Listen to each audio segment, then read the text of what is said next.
Bonjour, je suis Vesper et aujourd'hui j'ai l'immense honneur d'avoir été invitée dans les locaux privés de science-fiction-archive.com afin d'admirer leur collection Indiana Jones à l'occasion de la sortie en Blu-ray 4K de la saga en partenariat avec Paramount.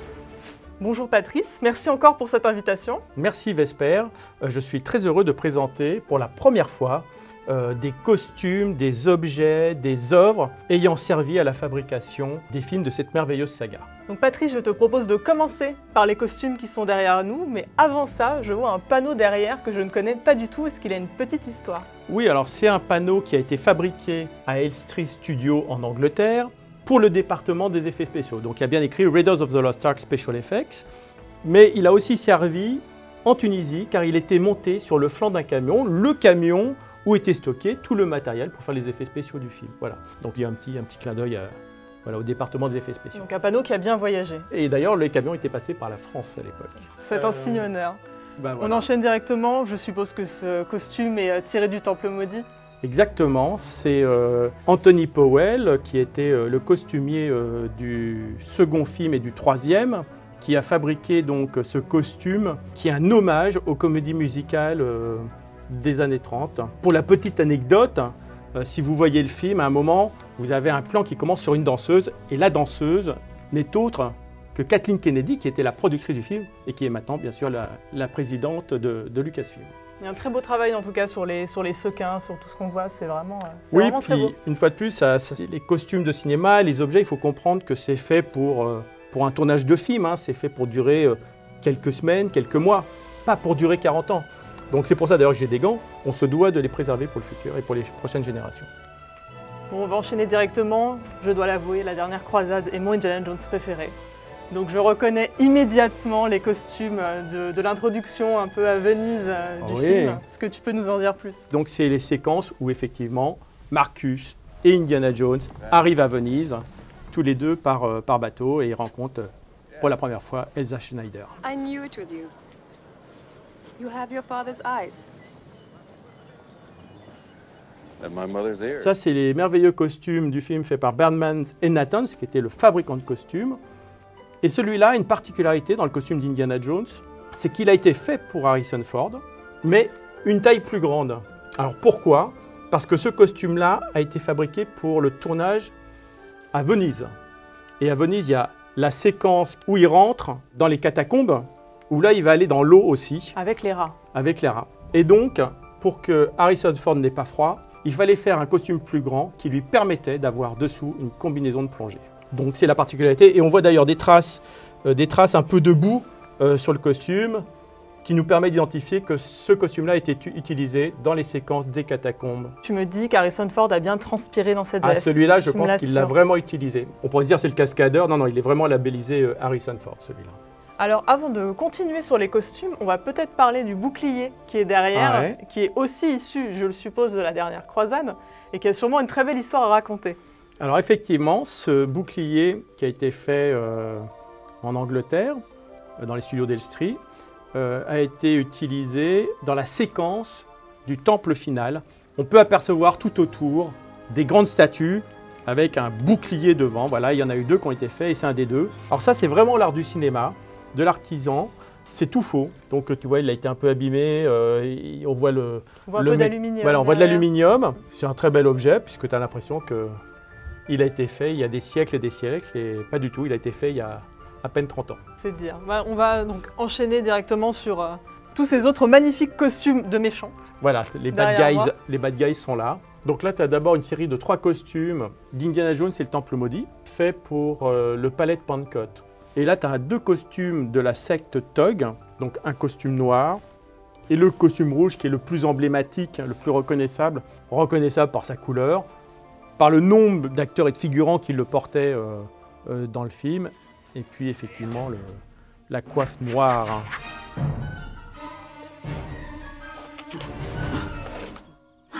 Et un costume détonne un peu au milieu de tout cela. Je crois reconnaître un costume nazi. Sur Les Aventuriers de l'Arche perdue, c'était la costumière Deborah Nadoulman, qui est la femme de John Landis. Là, nous avons un costume qui est une particularité parce que ce n'est pas un vrai costume de l'armée allemande. Donc on trouvait ça intéressant de l'avoir nous dans nos archives puisque là c'est une véritable création, voilà, qui n'est pas un costume officiel de l'armée allemande de la Seconde Guerre mondiale. Du coup un costume de vrai faux nazi qu'on peut apercevoir à la fin de l'Arche perdue. Alors, exactement, dans l'île où toute la grande séquence va se passer avec le souffle divin et voilà. Le pauvre gars qui va être dedans va disparaître à jamais. De manière extrêmement douloureuse, c'est vrai. Exactement. Vrai. Du coup on va pouvoir enchaîner sur cette incroyable peinture, parce qu'il n'y a pas d'autre mot, je pense. C'est une peinture de Michel Join, qui était un des grands peintres pour les affiches du cinéma français. Donc il a fait en 84 la peinture qui a servi à l'affiche française et l'affiche en Belgique. Un grand peintre, il nous a quittés il y a quelques années. Mais il a un vrai talent de composition et puis ce travail sur la matière qui est un style qu'on reconnaît tout de suite chez Michel Join. Effectivement, à l'international, nous, on connaissait aussi plutôt les posters de Drew Struzan qui sont assez connus. Donc on avait vraiment cette particularité en France d'avoir un poster dédié pour le Temple maudit, en fait. Oui, et étonnamment, c'est un visuel qui est extrêmement reconnu international. C'est une affiche qui a marqué, sûrement parce que l'exploitation du visage d'Harrison Ford en grand comme ça sur toute l'affiche, qui est une des rares à le faire.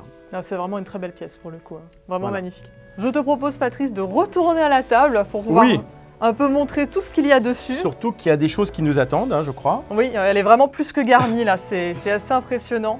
Oui, alors commençons par les choses les plus simples. C'est casquettes. Les casquettes de production. Donc tu as les Aventures de l'Arche perdue, le Temple maudit et la dernière croisade. Donc souvent sur les films américains, il y a des produits dérivés qui sont fabriqués pour l'équipe. Et notamment quand c'est tourné à l'étranger ou en Tunisie, quand il fait 40 degrés à l'ombre, ils sont bien heureux de pouvoir se protéger un peu la tête. Oui, les casquettes, c'est plutôt une bonne idée en fait. Voilà. Effectivement. En plus, on a déjà vu des photos un peu de tournage de l'époque où Spielberg, par exemple, porte la casquette des Aventuriers de l'Arche perdue, ce genre de choses. Mais elles sont vraiment très, très sympas. J'observe également un serpent qui a très mal vécu son tournage apparemment. Oui, il a survécu au Puits des âmes. Hein, la séquence des Aventuriers où Indiana Jones est coincé avec tous les serpents. Ça, c'est un faux serpent qui était mis parmi les vrais serpents, et notamment quand il y avait les torches pour les brûler. Voilà, celui-là est un peu cramé, mais voilà, écoute, il va avoir 41 ans, il se porte pas mal finalement. Oui, encore un peu fragile, mais je vois un petit couvercle également des Aventuriers à côté, d'Arche perdue. Je vais vous le montrer. C'est un petit couvercle d'Arche d'Alliance. Là, tu vois, présenté dans une belle boîte avec le logo du film parce que c'était offert à certains employés d'ILM, la société d'effets spéciaux, ou des gens de chez Lucasfilm. Et en fait, pour la séquence de fin du film, quand tu as l'arche qui déploie son souffle divin, justement, tu vois le haut de l'arche d'Alliance qui vole. Donc c'était une miniature qui était propulsée, et ils avaient fait plusieurs modèles, et donc avec les restes, ils les ont recyclés pour faire des cadeaux à tout le monde. Donc tu vois, c'est aussi un petit rescapé. Encore une fois, une très bonne idée cadeau pour les... Très bonne idée cadeau pour Noël. Et les amateurs d'égyptologie ont peut-être reconnu les deux figures qu'on voit là. Voilà. Mais pas forcément où on peut les apercevoir. Alors là, celle-là, vous la voyez très bien. C'est dans la salle de la maquette. Quand Indiana Jones arrive avec le Staff of Ra, avant de voir le rayon taper, vous voyez sur la gauche deux statues comme ça, égyptiennes. Donc celle-là, on les repère très très bien. Celle-là, on ne la voit pas dans le film parce que ça, c'est une maquette de pré-production. Donc ça a servi à Norman Reynolds, le chef décorateur. Il y en avait 4. Et donc ça, c'était pour montrer le décor du Puits des âmes à Spielberg, pour voir si ça lui allait.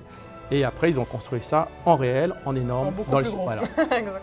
Dans le film, Indiana Jones se retrouve perché tout en haut pour la faire pivoter. C'est le dieu Anubis. Mais du coup, ceux-là, c'est vraiment en plâtre, c'est ça? C'est en quelle matière? C'est sûrement, les deux sont sûrement en plâtre, oui, effectivement. Tout le monde se souvient de l'introduction culte des Aventuriers de l'Arche perdue, donc avec la statue, l'idole de la fertilité, qu'on retrouve là. Eh oui. Alors là, c'est un prototype qui est très très lourd. C'est un des rares prototypes qui existent, en plâtre de nouveau, vous voyez, avec un petit axe pour la tenir derrière. Donc c'est l'équipe de Norman Reynolds, qui était un des directeurs artistiques et le chef déco, qui s'est inspiré d'une idole de la fertilité découverte en Amérique du Sud, voilà. Et donc ça c'est un proto, et puis après ils ont fait la version finale avec... bien doré qu'on connaît. Bien doré, et puis il y a même une version avec les yeux qui bougent, voilà.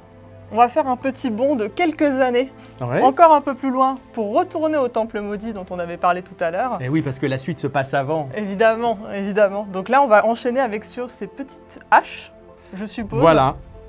Il y en a une qui est très légère, et il y en a une qui est très lourde. Et donc, c'est les petites haches que les gardes de Lao Tse envoient sur Harrison Ford dans le Temple Maudit. On se souvient, Harrison Ford qui essaie d'esquiver les haches. Tu esquives aussi bien qu'Harrison Ford. Aussi bien. Alors, c'est une astuce de cinéma une fois de plus. Tu vois que celle-là, elle est complètement coupée, avec un petit trou. Et il devait y avoir sûrement un petit mécanisme avec une petite roulette. Et la fléchette, sur un câble, devait aller percuter, glisser, taper jusqu'à la statue. Alors ça, c'est génial parce que effectivement, c'est les petits trucs du cinéma, avant que le numérique existe, bien sûr. Autre séquence très très culte du Temple Maudit dont tout le monde se souvient et plus ou moins traumatisée, celle du repas. Donc là, on voit la tête de singe de l'époque. Oui, alors je ne vais pas trop la manipuler parce qu'elle est un peu fragile, mais... Le dessert. Mais c'est le dessert, effectivement, dans le palais de Pankot. C'est incroyable, vraiment, le détail sur les poils un peu Oui, là, et puis, à la fois, c'est du cinéma, hein, c'est des choses qui sont faites des fois très rapidement. Mais l'idée, c'est qu'à l'image, ça fasse le bluff, voilà. Ça le fait toujours, je pense, quelques années après. Et ça, cette petite marionnette, enfin cette Voilà. moitié de Alors marionnette. ça, c'est peut-être un des objets les plus fragiles aussi de cette table. C'est un petit garde-tog fabriqué par les équipes d'ILM. Normalement, il a un petit wagonnet en dessous que nous n'avons pas, qui a été filmé dans la séquence finale du Temple Maudit, de la poursuite en wagonnet. Mais c'est un bel objet parce que c'est de la miniaturisation et c'est toujours très beau. Bon, encore, de toute façon, on n'est que sur des objets pour le Temple Maudit qui sont quand même assez marquants. On est obligé de parler de cette poupée vaudou qui est absolument incroyable d'Indiana Jones, qu'on voit très bien dans le film. Le Maharaja s'amuse avec ça pour faire du mal à Indiana Jones. Alors c'est vraiment une poupée utilisée dans le film et on peut le remarquer parce que effectivement tu vois les trous qui ont été donnés par la dague. Plusieurs ont été faites pour le film, comme souvent on fabrique plusieurs objets, puisque si jamais celui-là est abîmé, perdu, on ne peut pas faire attendre l'équipe technique, donc il faut avoir souvent plusieurs accessoires en préparation. Non, il est vraiment très beau et on voit bien le côté artisanal avec sa tête en bois, le reste du corps en mousse, les détails de cuir sur la veste, le petit lasso. C'est mignon pour du vaudou, c'est mignon. Pour du vaudou, c'est mignon. Et enfin, l'artefact peut-être le plus connu de tout le Temple Maudit. Dans mes souvenirs, il n'y en avait que 3 et ils s'allumaient, et là j'en vois 5. Donc je ne comprends pas trop. On t'a menti parce qu'au cinéma, on en fait plus.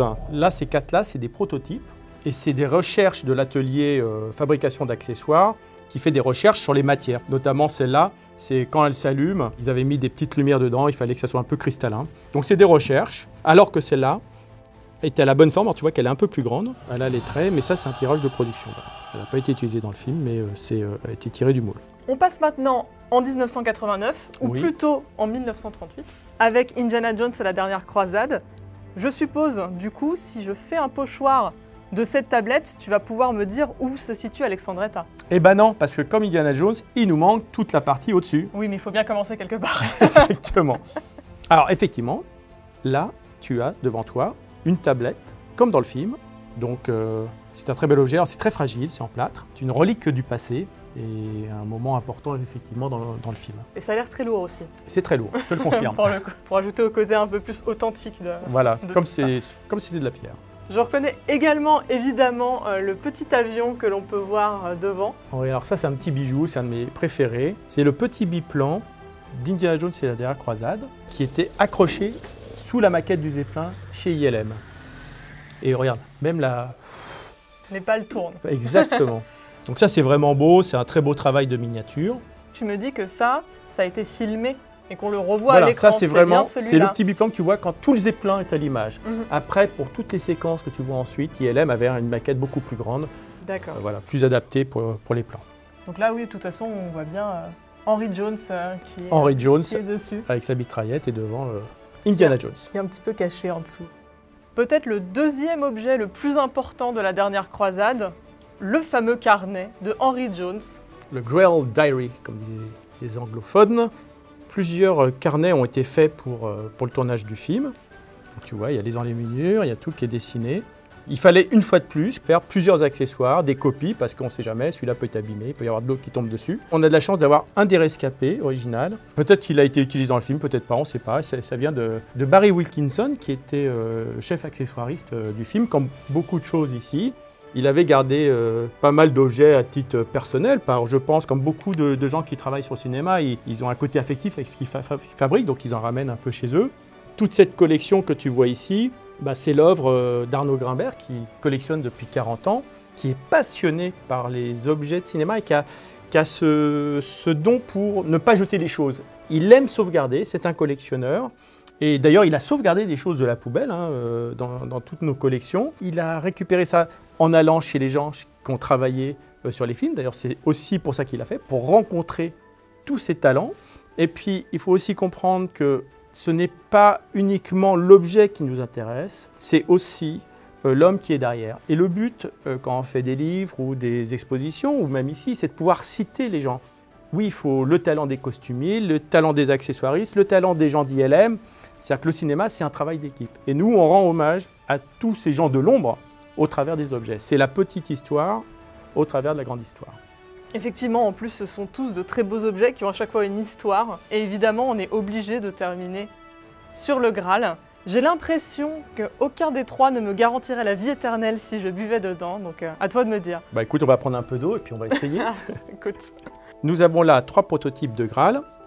Celui-là est en résine. Il a été fait pour pouvoir être jeté, notamment dans la séquence finale, quand tu as le tremblement de terre, afin qu'il ne se casse pas. Alors celui-là, tu vois, il a la bonne forme, mais il n'est pas peint. Ceux-là, par contre, sont faits en terracotta, beaucoup plus fragiles. Et donc ça, c'est des tests de pré-production, de peinture. On fait des dizaines d'essais différents et le réalisateur vient choisir la version qu'il préfère et ils partent là-dessus. En tout cas, encore une fois, beaucoup de travail pour refaire la coupe d'un charpentier. Exactement. Merci beaucoup Patrice, encore une fois pour l'invitation, parce que vraiment je me crois dans un musée. Tous ces objets sont absolument mythiques, donc c'est assez émouvant de les voir en vrai dans de telles conditions pour le coup. C'est le but des expositions, c'est justement d'avoir un côté affectif, une émotion quand tu vois les œuvres vraiment devant toi, voilà. J'espère que cette vidéo vous a donné envie, comme moi, de revoir la saga Indiana Jones, notamment grâce à sa sortie en Blu-ray 4K.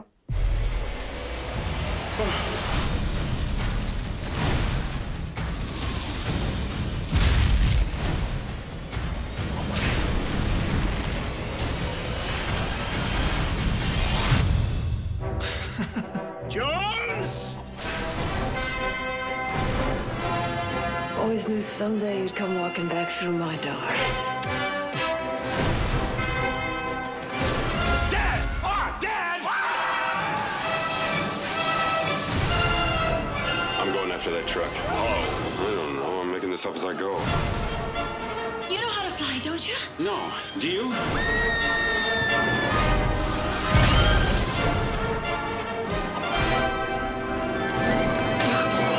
Damn, I thought that was closer. You call him Dr. Jones. Why did it have to be snakes?